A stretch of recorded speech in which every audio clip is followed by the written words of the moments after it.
What's going on, gentlemen? I forgot now. No, you're good.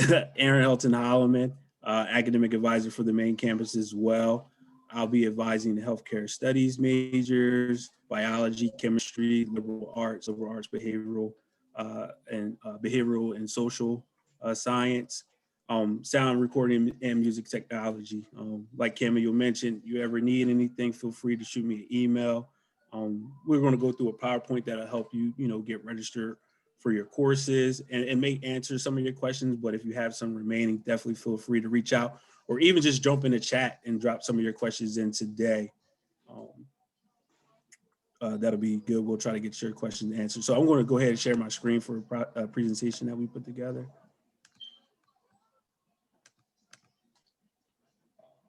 Cool. Can you guys see this? Yes. Yeah. Perfect. All right, cool. All right, cool. So once again, guys, today we'll be talking a little bit about what academic advising offers, how you can connect with us, some of those valuable resources as you are entering the college as new students, and possibly as you'll be in your continuing pathway. So just kind of kick back, enjoy the show, but definitely if you have any questions, feel free to drop them in the chat. Or hold them until the end, and we'll be happy to get to those questions. But without further ado, we will go ahead and get started.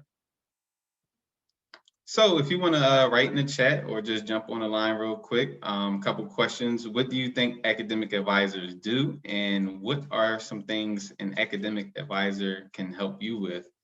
So as I mentioned, if you want to jump in real quick, you can, or if you just want to type in the chat your response to those questions, you can feel free. I believe the academic advisor, can help you with setting up your course schedule. Dion, you are correct in that. I also saw a response in the chat that said help with course selection. So yes, David, we can also help with that as well. So those are at least two ways academic advisors can help you. But for the sake of time, I guess we can roll to the next slide. All right, so cool. So when we're talking about the role of an academic advisor, we do meet with all new and continuing students in good academic standing. I want to reiterate that, new and continuing students in good academic standing. We do help with academic planning, help you cipher through major requirements. If you have any questions or you're planning for dual admissions and transfer opportunities, we can also assist with that. We realize college policies and procedures sometimes can be overwhelming or just a lot of language to try to get through, if you will, but we can help you try to differentiate which policies apply to what, depending on what your circumstance or your question may be. Registration assistance, as mentioned, we will kind of serve as a conduit to help you get in touch with other college resources. So sometimes we realize that we can't answer all your questions right then and there during your appointment, but we can try to point you in the right direction, whether it's counseling, financial aid, or any of the other offices on campus. We can point you in the right direction. Course recommendations, as mentioned, we realize, each semester when you're going to register, you may be, kind of uncertain about which courses you should take next, or what may go into the needs for your recommendations, and we can go over those with you. And if ever you need to make schedule adjustments, we can discuss that with you as well. So once again, reiterating, academic advisors meet with new and continuing students in good academic standing. So if you need to take note, we will be holding a quiz at the end of this. No, I'm joking. But we do offer major specific advising and general advising. We'll touch on that a little bit in just a moment. But our advisors are responsible for the different majors. As you heard from Aaron and myself, we do work with students based on your major. We also have advisors who are committed to main campus, of course, in normal circumstances, and advisors who are committed to our regional centers. We do have a student-centered environment, whether that is online or when our office is open on campus. We like to make sure you feel comfortable in our space. And we make sure we try to provide you with guidance that isn't just,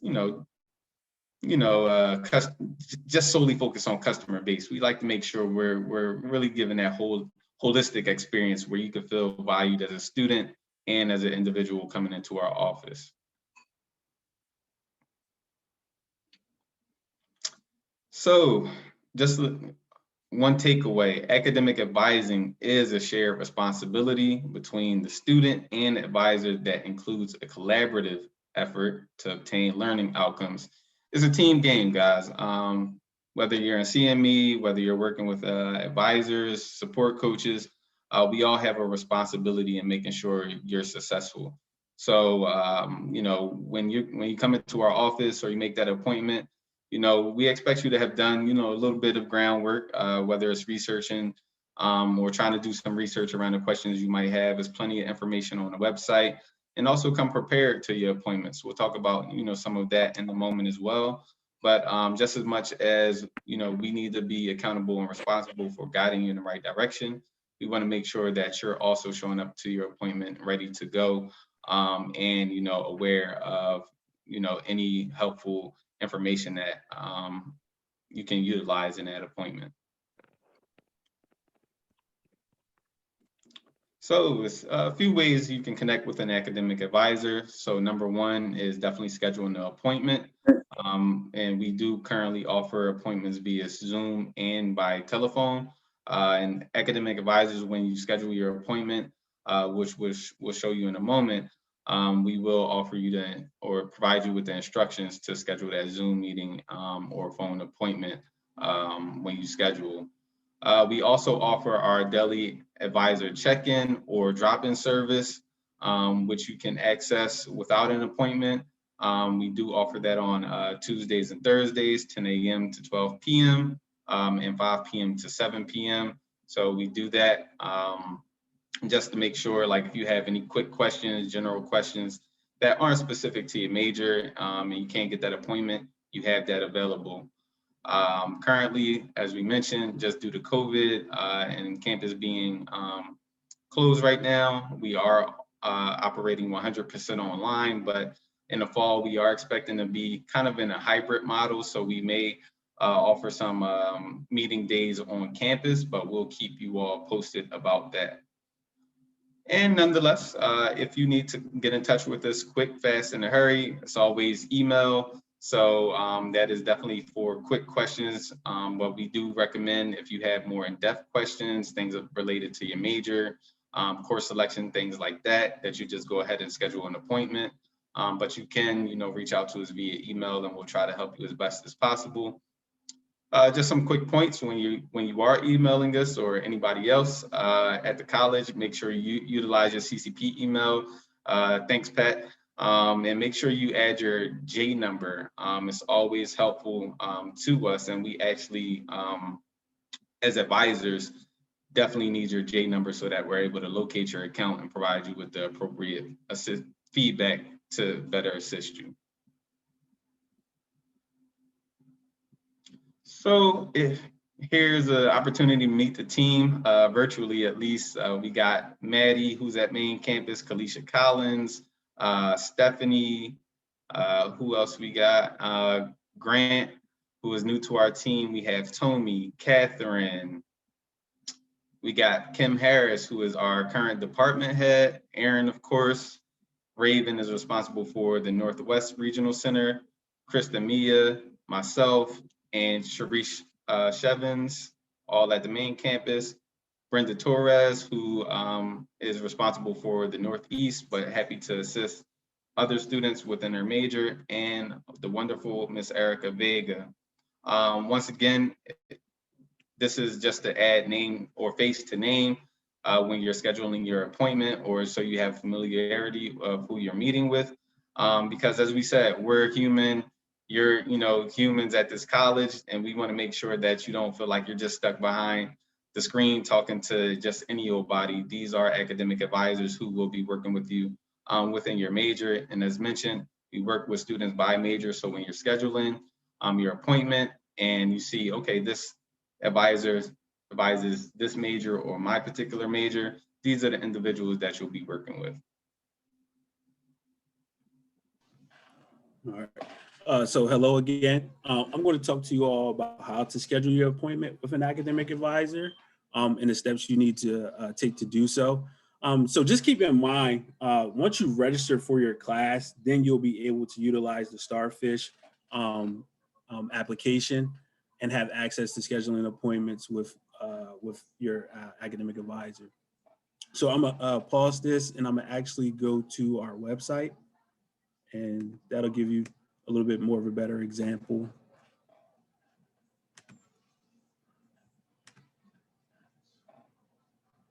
On how to schedule an appointment. So like Cameo was mentioning, and you can find this link on our website.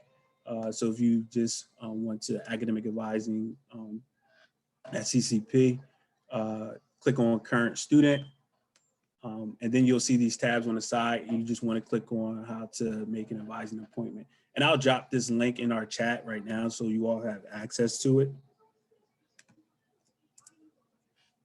And like I said, just keep in mind, once you have a class, once you're registered for a class on your pretty much CCP account, then you can go in and access Starfish to schedule an appointment. So like Cameo was mentioned, we advise by major. So what you want to do is identify what your major is, and then just see who the academic advisors are for that major. So if you're interested, if you're an art and design major and you want to speak to someone about course selection for art and design, you will either reach out to me, Sharice, or Catherine. Accounting, same thing, Cameo, Stephanie, Kristen, or Kalisha. We all have similar hours that we work, but if someone isn't available at that time, that's when it's okay to go on to the next person that you could potentially meet with for that major. So that's the first step, is just finding out who's an advisor for your major. And the second step would be logging into your MyCCP portal. And right when you go in, you'll see MyCCP quick links under the Launchpad. You want to click on Starfish Connect. Once you click on Starfish, it'll bring you to this screen, and you'll select full-time advisor. That's where you'll find us in the academic advising office to schedule your appointment. And once you click that, you'll be able to select the advisor that you want to meet with. So that's going back to those names that you've seen that's associated with those majors. You'll click on this little dash here, and then you'll be able to schedule. You'll be able to pick a reason why you want to meet. So it could be for academic challenges, you want to drop a course, you want to change your major, you want to add a course, you just have general questions. There's a bunch of different things that you can kind of like schedule your appointments for, and even it'll allow you to drop in some comments about what you would like to speak about in your academic advising session. And then you'll select the time for you to that works best for you to meet with an advisor. And what we'll do is we'll see that you schedule an appointment with us for a certain time, and then we'll reach out to you with a Zoom link. Now that we're kind of like virtually, we'll send you a Zoom link, or either if you want to schedule like a phone call, you'll drop in your phone number and we'll call you at that time. And I did put that link in there for everyone. So if you just want to click on that too, you have access to that. Let me just go back to the PowerPoint now.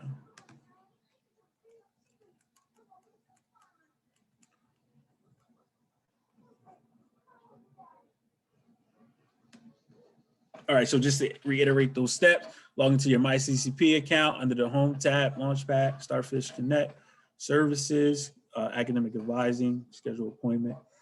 And like we said, we're holding those appointments by phone or Zoom at this moment.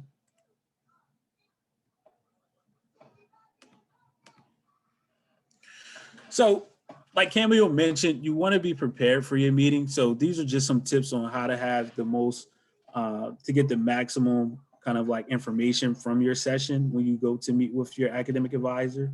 You definitely want to be prepared.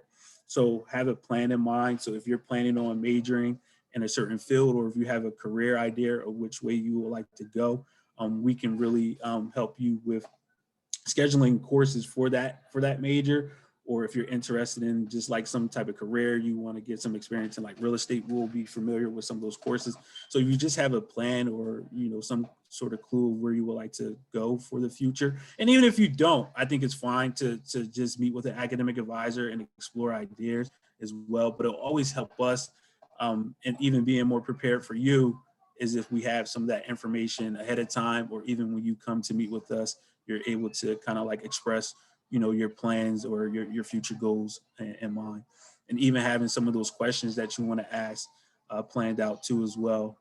That would be good for our session, because our sessions they're only 30 minutes, so they can go pretty quickly, right? So we want to make sure you get as much information as possible in that session, and that's why being prepared would be the goal for that meeting. You also want to be present. And, you know, we know that can be difficult with being home. I know for myself, like my daughter's running around now, so I'm always trying to be present with my students. But it'll be good that if you can be present with us and, you know, not have some of the questions that you know want to be answered, and be able to communicate some of your needs to us. That way we can be more effective in helping you. Arrive to your appointment on time. That's huge. So what we'll do is if you're like more than 15 minutes late for your appointment, we'll end up rescheduling your appointment or reaching out to you, letting you know that you can go ahead and reschedule for an appointment, because you can't really do too much. We can try to do it within 15 minutes, but that's not giving you the most information possible that'll help you out. So definitely try to be on time for your meetings, and just be ready to be engaged. Come with a positive attitude. Like Camille said, this is a team effort, so we're here to support you and work with you. You know, it just, you know, makes the energy flow a little bit easier if we're both on the same page and optimistic about your educational journey. And we know sometimes we run into rough patches where you might not be having a good day. Even sometimes us as academic advisors, it might be a little bit of a stressful day, but we'll try to provide you with, you know, the best attitude and energy that we can.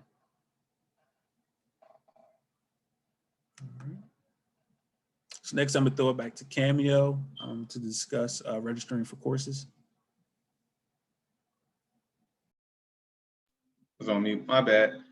So registering for courses. It's my understanding that many of you are new students. So let me actually ask, go ahead and put a thumbs up if you're already registered for courses.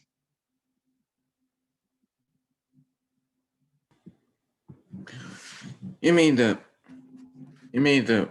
register the courses that we interested in?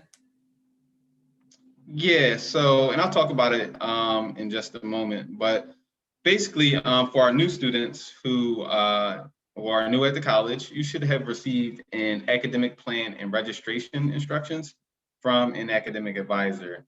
If not, you know, you can get in touch with myself and Aaron at the end, or touch base with your support coach, and we'll try to get that figured out. But every new student entering the college, if you completed a new student intake survey, you should have received an academic plan with registration instructions from an academic advisor. So we'll kind of be going off of that, but we also will be touching on some other tidbits regarding registration as you continue within your pathway. So no problem if you haven't registered already, but we did want to just, you know, kind of check in to see where everybody was. So let's see. All right, I can't share my screen. All right, so as we go through this, once again, if you do have an academic plan or, you know, you are kind of registered, you can kind of follow along and see where you are and what makes sense for you. But, you know, continue to drop those questions in the chat box. And I have seen some regarding registration that we'll get back to, and we will definitely try to answer your questions as best as possible. All right.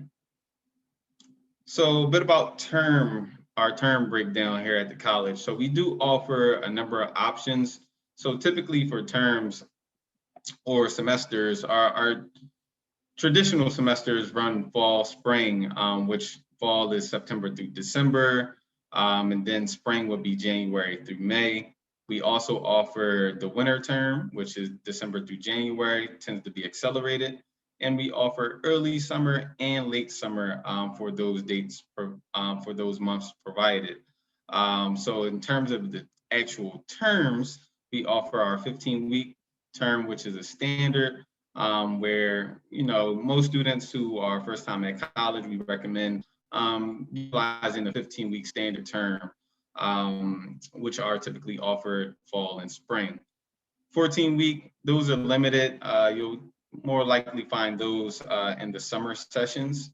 And 10-week accelerated, those are typically during the fall and spring. They are also accelerated, but maybe an option, a more valuable option if you're trying to get that accelerated feel, but you still feel like you want to get through a good portion of the subject matter. And with that, you know, just be mindful of which term that you're registering for or that may pique your interest. Everybody's learning and everybody's start point is different. So where you might feel comfortable with a 10-week course for one subject, you might not feel comfortable with a 10-week course for another subject because it's accelerated. And you got to remember, with accelerated courses, they're trying to, you know, cram that 15 weeks worth of coursework and content into that 10 or 7 weeks. And then as mentioned, you see the 7-week accelerated terms, and you see 4 weeks, which are typically offered, or 4 to 6 weeks, which are typically offered during the summer. But those 4 weeks specifically, you'll find during the winter session between December and January. Okay, so for new student registration, as I mentioned, if you are a new student here at the college and you have completed your new student intake form and gone through the full admissions process thus far, you should have received an academic plan or an email from an academic advisor with an academic planning sheet attached. And as you see, it will list your information such as your name, your J number, your CCP curriculum based on what is in our database. And it will also list your placement results for English and math. And it will give you a list of course recommendations to get started within your pathway. Many of you will have probably fall 2021 and spring 2022 course recommendations, as you see in the example on the screen.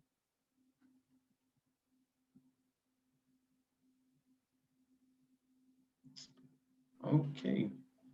Yep. So, and one thing to keep in mind is when you're registering for your courses or trying to determine how many courses you should take a semester, it's always good to be mindful of what your outside responsibilities are when it comes to, you know, just your life. So if you have a family, if you're working, if you have extracurricular activities that you know are your priority and take up much of your time, then you might want to kind of like use that information to determine how many classes a semester you should be taking. So at CCP, to go to school at a part-time status, that's anything that's less than 12 credits. So on average, that's about 2 to 3 courses if you're going to be at a part-time status. If you're going to go to school full-time, that's 12 credits or more. And on average, that's about 4 to 5 classes.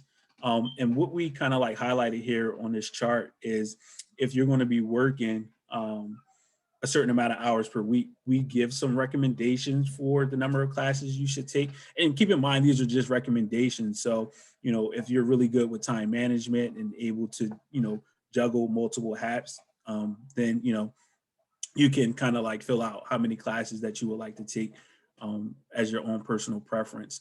So these are just kind of like based off of our kind of like recommendations. So if you're going to be working about 40 hours per week, like a full-time job, we will recommend maybe 1 or 2 courses for you because you're going to have study time for each of those courses outside of that class as well. So the rule of thumb is you should study 1 to 2 hours for every hour that you're in class. So if you're going to be in class If you're going to be in 2 classes, we estimate you'll be spending about 9 to 18 hours of study time on top of that 40 hours that you're going to be working, just to be the most successful in your classes. So if you're going to be working 30 hours per week, we suggest 2 to 3 classes that'll allow you to study between 18 to 27 hours outside of the classroom. 20 hours, 3 to 4 classes, 27 to 36 hours. And if you're working maybe 0 to 10 hours, you can do like 4 to 5 classes. That'll give you the most maximum time to study outside of your classes. So a lot of it about college success is time management and organization. And if you're able to balance those and keep up your study skills, you should be able to do well in your classes. Okay. And that's just like a chart. And you can always consult with your academic advisor too. Let us know what are some of your responsibilities that you have going on. We can always give course recommendations. We also try to get a little bit strategic as far as like what types of courses you're taking.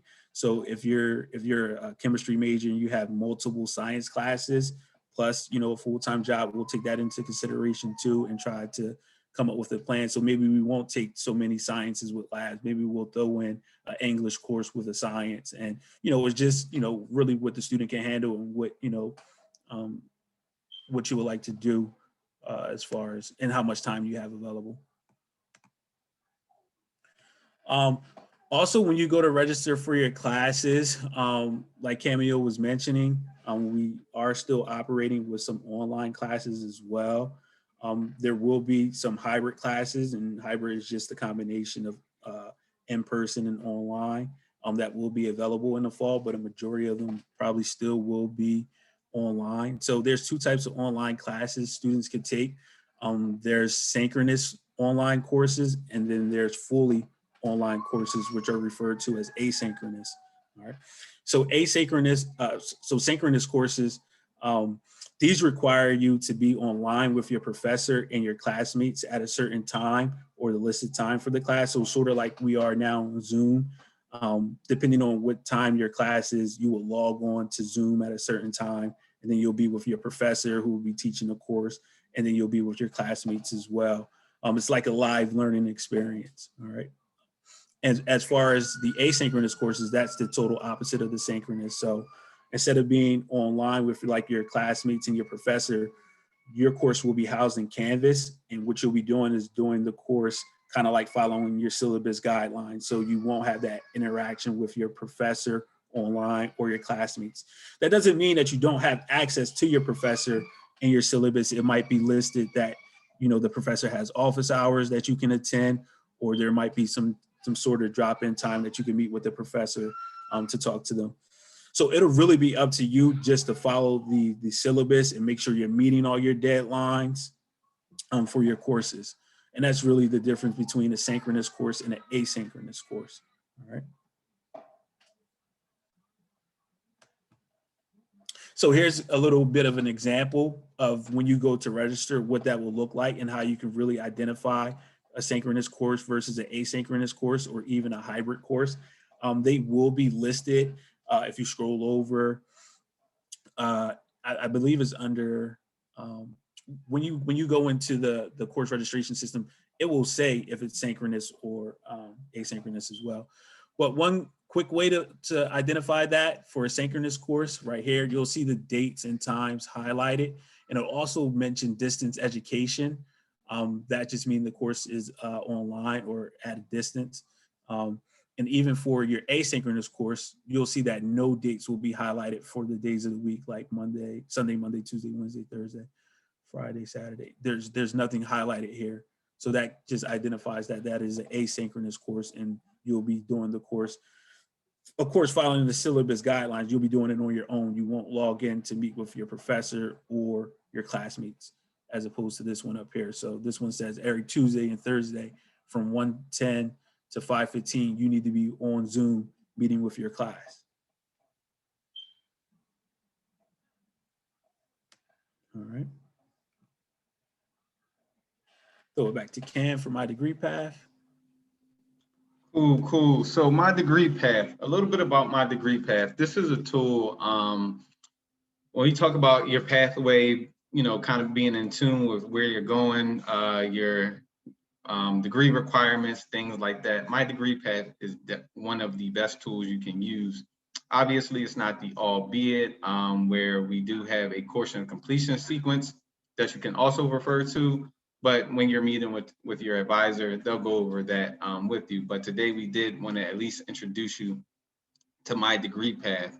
So when you log into your MyCCP account, there's a couple ways you can get to it, whether you utilize the My GPS tab, and you'll notice my degree path listed within that My GPS screen. But the way we're going to do it is if you're in your MyCCP account, you're at home at the home screen, and you see MyCCP quick links on that left-hand side of your screen. You can scroll down and you'll see my degree path, degree audit, and click there. All right. So once you open your My Degree Path, you'll see a page that looks similar to this.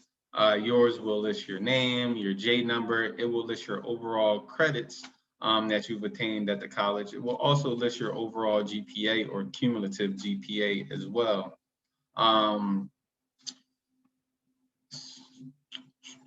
In the top right-hand corner, you'll also notice that it says catalog year. Your catalog year is important because you want to make sure that when you're looking for the appropriate courses for your major, or if you're receiving recommendations from an advisor, that you go by the catalog that you're in.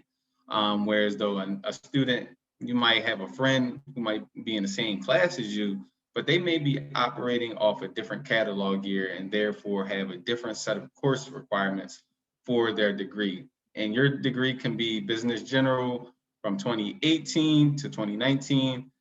And that other student may be, let's say, business general for 2021, 2022.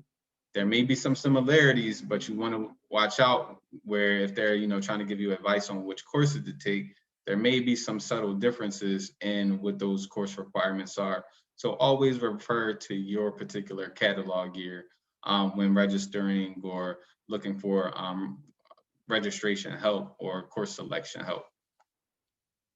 So within your screen, you'll notice highlighted in red are the classes. It'll list what classes that are still needed for your degree. But highlighted in blue, you'll see which classes you have either in progress, and it will mention that with IP, and it'll list the number of credits you're receiving for that course, and when you're complete in the term in which you're completing that course or semester. But if you've completed that course, it will also list your grade instead of the IP. It will list, for example, where it says English 101, it will list, let's say, 3 credits and the term that you had taken it. So you can come through your degree path and see which courses are still needed to take and which courses you've already taken or will be taken because you're already registered. Now, one of the key pieces to looking at your degree path, you don't have to go down your degree path in the order in which the classes are listed. We do have a course completion sequence that you can refer to help guide you through that. But once again, remember, every student is starting at a different point based on their math and English placement levels, or it may depend upon if you're planning to enroll part-time or full-time. So all of those can be factors in terms of which courses you take and when. But once again, as you're working with the academic advisor, we'll make sure to try to find the best combination of courses for that particular semester that you're looking to register for. Okay, so when you click, you can click on any of those courses that are bold. And what'll happen is when you click on that course, it'll bring up a new window. That window will have a description about the course. It may also list the upcoming available sections for you to register for that course. So let's say if you're looking for fall 2021 courses and you click on that, let's say Accounting 102, which is already circled, then it will have a description of Accounting 102, and it will list, as you see here, it will list the upcoming seats that are available within those sections. Obviously, that's an older example, but hopefully you still get the point. And one of the important things to look out for, which you can find in a few places, but definitely when you're clicking on the course in your My Degree path, is what we call a prerequisite. Now, prerequisite, as you see here, utilizing the Accounting 102 example, a prerequisite will be the course that you need to take before taking that course that you may have clicked on or that you're looking to take. So in this example, the prerequisite for Accounting 102 is Accounting 101 with a grade of C or better. So once again, you want to make sure you've taken the appropriate course or taken the appropriate course before moving on to registering for the upper level course, and that you actually complete it with the grade that is stipulated.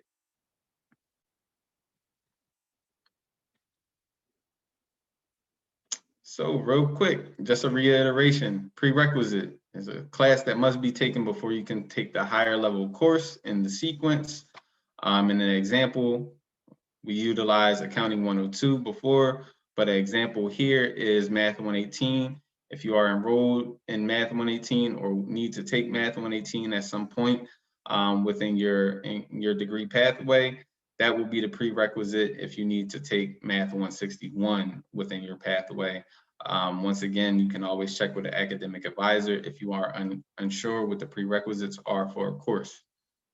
Now, for a co-requisite, you may also see that listed. A co-requisite means that you can take two similar courses at the same time and not be a problem. Sometimes within your pathway, there may be a recommendation to take, let's say in this example, Management 121 before you take Management 141. But if you need to, you can take them both at the same time. Okay, we can go to the next slide. Important deadlines, and I'll pass that back to Aaron. Gotcha. Thanks, Ken. So there are a number of important dates that a student should keep in mind during the academic year. And two of those important dates are knowing the drop and withdrawal deadlines. Just think as a student, you may need to exit a course or leave a course for a number of reasons, from time conflicts or financial issues or academic difficulty, personal emergencies.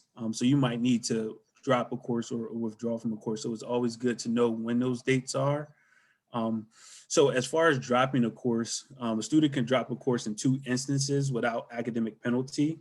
And by dropping a course, it won't show up on your transcript as agreed. So you could drop a course before the term starts and you are not financially responsible for that course. If you wait until the first 3 weeks, 20% of the course of the term and decide to drop a course, you can do so without academic penalty, but you'll be responsible for 50% of that tuition. All right. So it's always important to keep in mind the drop date and the withdrawal date. And you could do that by taking a look at the refund periods on the academic calendar, and we could drop a link into the academic calendar shortly as well. Now, withdrawing from a course is a little bit different. Withdrawing from a course is equivalent to the 3rd week of the semester. So after that first 20% of the term, you can withdraw from a course to avoid a bad grade. So say if you didn't do too hot on a couple of tests or exams and you're at a D and an F and you really can't raise your course grade, you might consider withdrawing from that course. If you do withdraw from the course, you're still going to be charged 100% for that course, and you'll get a W on your transcript, and a W just stands for withdrawal. So a W replaces that D or F, which is good. It'll kind of like save your GPA or not hurt your GPA. But there is still some, you'll have a W on your transcript. So if you're interested in like med school or something to that extent, they can see some of those things. So it's always good to consult with like your academic advisor if you are planning to withdraw or considering withdrawing from a course. W's do not calculate into your GPA. So it'll just be all the other courses that you've taken that semester that will factor into your GPA, but the W won't. So there's some benefits and then there's some cons to it as well. So definitely, consult with the academic advisor and just keep in mind there is no refund for withdrawing from a course. Okay.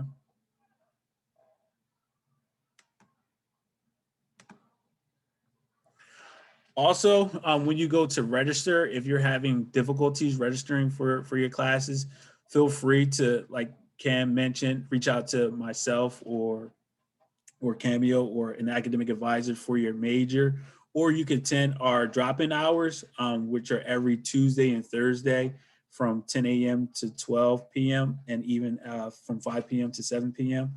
Or you could attend one of our registration Wednesday events, our webinars. They're going to be Wednesdays at 12 p.m. Also, you're all new students now, so you know you're in good academic standing. But as we go through the semesters, and if you find yourself having some difficulty and end up on academic probation, that could be a reason why you wouldn't be able to register for your courses. And in that case, you will have to go and meet with the counseling department to schedule your courses. If you have a balance from a previous semester, you can have a hold on your account. In that case, you will want to reach out to the bursar's office to try to resolve that hold that's on your account. So those are some of the reasons that you can run into issues in registering for your courses. Pass it back to Cam for some success tips. So some success tips. Just like with your support coach, we definitely recommend meeting with your advisor. Some students go throughout their whole pathway without meeting with their advisor until it's time to graduate, and they're all confused. They may, see that they may have taken, I won't say the wrong courses, but courses that may not be appropriate for their goal, etc. So at least with your academic advisor, we do recommend that you meet with us at least once a semester, just to make sure that you're on the right path, whether it's registering for courses, planning for a transfer, or any other needs that you may need. Obviously, in some cases, you may be good. Our hope is to make sure that you know all of what you need to know as you navigate your pathway, but it doesn't hurt to check in with us still, just to make sure. Make sure when you are meeting with your advisor, you communicate and build a rapport, not only with us, but also your instructors. They'll be key in your classes and making sure that you're starting to build, your network or your network base within your major. They can, be helpful in providing anything from additional resources for success in their particular courses, make recommendations as to career-related goals. They may also be helpful when it comes down to providing recommendations for you in the future if you're applying to certain schools or scholarships, etc. So make sure you just continue to expand your network and build and communicate with your instructors. Also, set personal goals. Make sure you're not only looking at those day-to-day goals, but also academic and career-related goals. A lot of times, it's easy, for us to say, "Oh, I want to, get a 4.0, or I want to be within a particular career path," but you're not really sure how that process looks. For my Philadelphia folks, as we say, trust the process. So as you're, setting those personal, academic, and career-related goals, work with your support coaches, work with your academic advisors, and there are some other resources on campus that can help you also with setting those goals. But it will take a combination of personal, academic, and career goals to make sure you're headed in the right direction for where you see yourself. Not just, some goal that you heard was out there, somebody else's goal, something that's on Instagram, but your goals. We want to make sure that you're successful in a pathway that you see for yourself. Also, get involved in campus. I saw a question in the chat. We'll jump back to that in a moment, but make sure you get involved on campus. I'm a big fan of students who are making moves on campus, whether it's getting involved in a club, an activity, volunteering, working with CME support coaches, your CME brothers to, build other opportunities for students. we offer an abundance of activities at the college that you can, get involved with, check out, whether they're related to your major, your interests, your career goals, once again, to help set yourself up for the future. This is a way to build camaraderie with your peers at the college. This is a way to expand your network and help, build and cultivate those skills that may actually go in to your major or future career, or maybe even some other endeavors that you may have going on. So I always recommend getting involved. Also, identify your next steps early.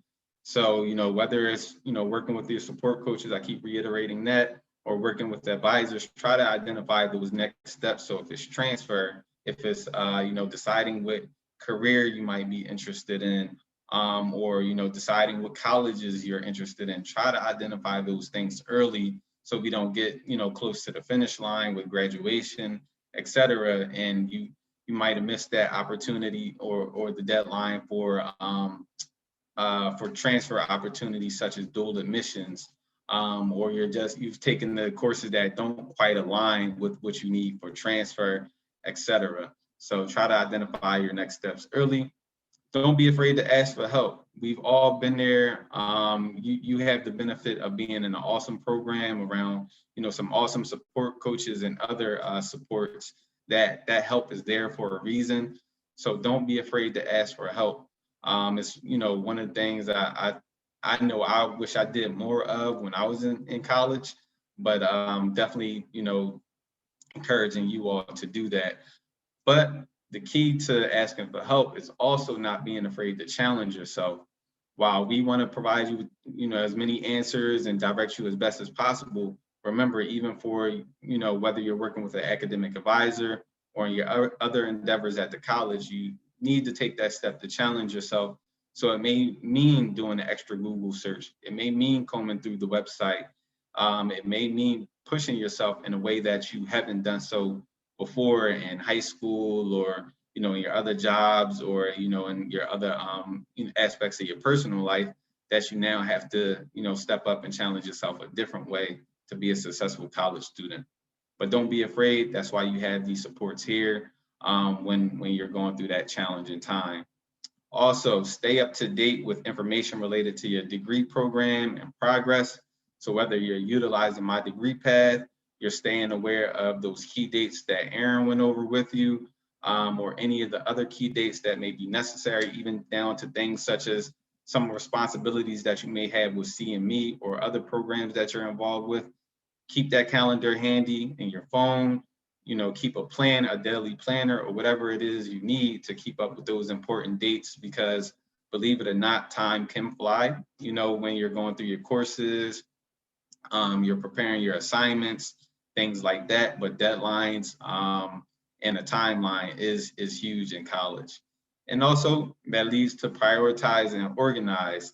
Make sure you do your best to stay organized and you prioritize, and that goes into time management. Huge key to success in college: time management and priorities.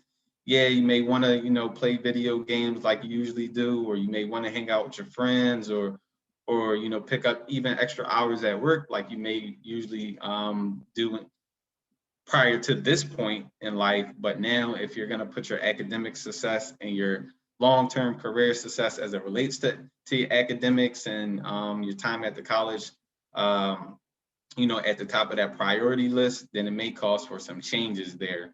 So sit down with your support coach, work with the academic advisors or other supports that you may have to figure out how you can prioritize, manage, and organize your schedule, or any other things that may be on your plate. Just a quick plug, and we'll talk about that in a second, but our Instagram, we do an awesome success tips kind of post. We do motivational Mondays. Shout out to Aaron for those that you can check out, just to go over those keys and success tips while you're here at CCP.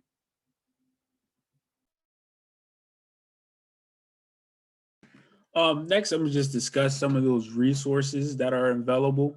Like Cam was mentioning, never be afraid to just speak up or seek some additional support when needed. So I'm gonna just pull up their website in 1 second.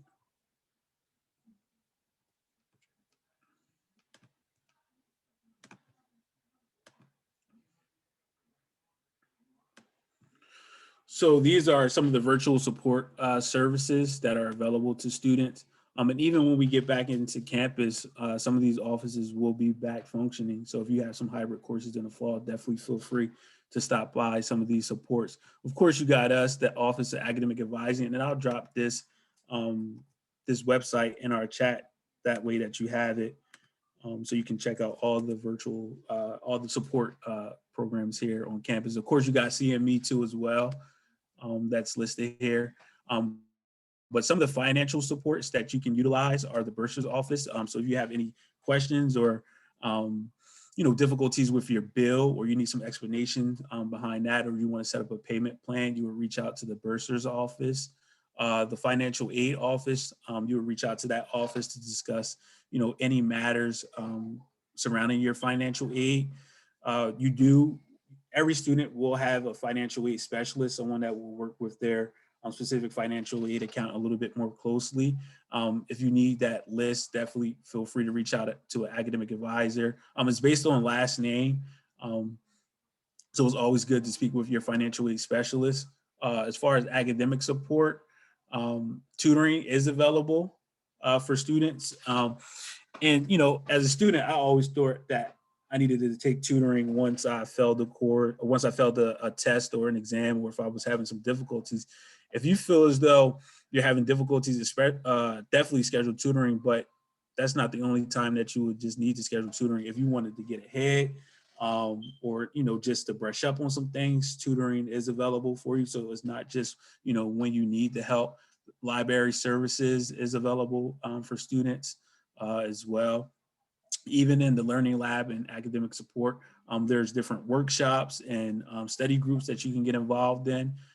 So if you feel as though you need some help in math, there might be a study group with some people that are in your class that you can go and just throw around ideas and learn a little bit more about the specific topic. So definitely utilize some of those services as well. The counseling department is available. So if you want to speak to someone, or if you having some difficulties around health, or you want that counseling or need some basic support, you can definitely reach out to their office to get some help. Single Stop is really another good resource that students can utilize. They know a lot of different programs around the state that can be beneficial to students, from medical support, or even law support, some financial support too, as far as books. So definitely reach out to the Single Stop office, or visit their page to see a little bit more of the things that they offer. Career Connections is an opportunity for you to explore a little bit more of the career field that you want to go into.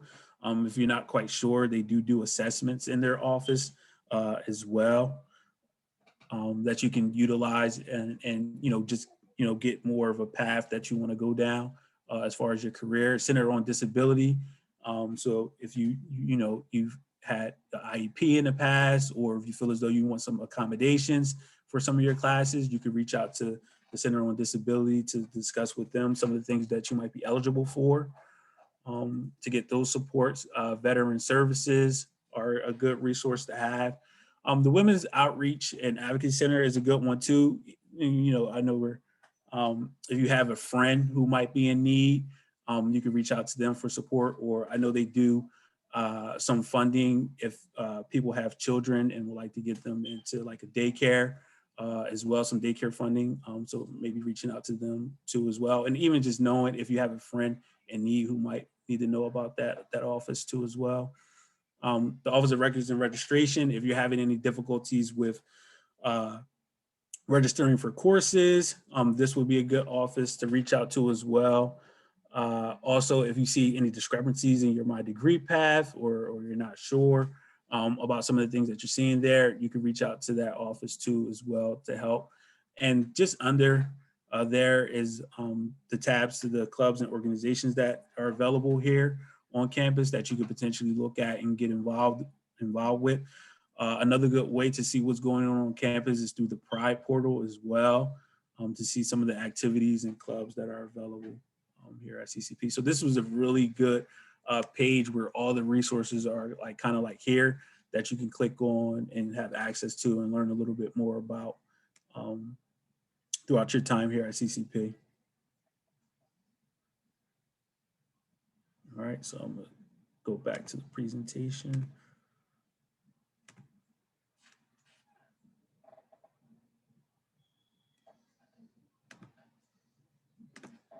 All right, I hate this. They always start us back off at the beginning. So I'll go through this real quick.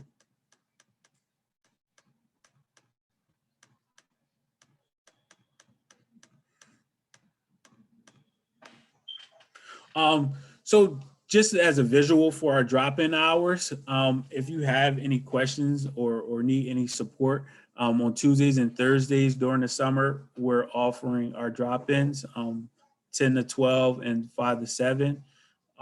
You can visit our webpage for the link to access our virtual drop-ins as well.